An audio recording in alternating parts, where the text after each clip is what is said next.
Life Karnataka YouTube ಚಾನಲ್ಗೆ ಸ್ವಾಗತ. ಗಂಡ ಸತ್ತ ನಂತರ ಹೆಂಡತಿಗೆ ಅಥವಾ ಗಂಡ ಹೆಂಡತಿ ಡೈವೋರ್ಸ್ ಆದ ತಕ್ಷಣ ಅತ್ತೆ ಮಾವನ ಆಸ್ತಿಯಲ್ಲಿ ಹಕ್ಕಿದ್ಯಾ? ಕಾನೂನು ಏನು ಹೇಳುತ್ತೆ?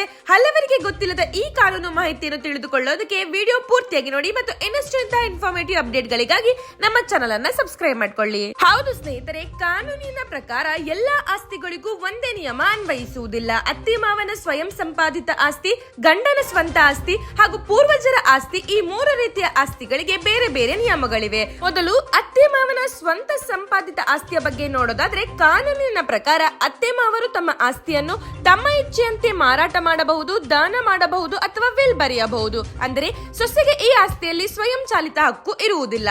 ಇನ್ನು ಎರಡನೇದಾಗಿ, ಗಂಡನು ತನ್ನ ಹೆಸರಿನ ಆಸ್ತಿಗೆ ವಿಲ್ ಬರೆಯದೆ ಮೃತಪಟ್ಟರೆ ಹಿಂದೂ ಉತ್ತರಾಧಿಕಾರಿ ಕಾಯ್ದೆಯ ಪ್ರಕಾರ ಹೆಂಡತಿ ಮಕ್ಕಳು ಹಾಗೂ ಇತರ ಕ್ಲಾಸ್ 1 ಕಾನೂನುಬದ್ಧ ಉತ್ತರಾಧಿಕಾರಿಗಳಿಗೆ ಸಾಮಾನ್ಯ ಹಕ್ಕು ಸಿಗುತ್ತದೆ. ಇನ್ನು ಕೊನೆಯದಾಗಿ, ಪೂರ್ವಜರ ಆಸ್ತಿಯ ವಿಷಯದಲ್ಲಿ ಹಕ್ಕುಗಳು ಆಸ್ತಿಯ ಸ್ವರೂಪ, ಕುಟುಂಬ ವಿಭಜನೆ ಹಾಗೂ ದಾಖಲೆಗಳನ್ನು ಅವಲಂಬಿಸಿರುತ್ತದೆ. ಆದ್ದರಿಂದ ಪ್ರತಿಯೊಂದು ಪ್ರಕರಣವು ವಿಭಿನ್ನವಾಗಿರುತ್ತೆ. ವಿಡಿಯೋ ಇಷ್ಟದಲ್ಲಿ ಲೈಕ್, ಶೇರ್, ಸಬ್ಸ್ಕ್ರೈಬ್ ಮಾಡಿ. ಧನ್ಯವಾದಗಳು.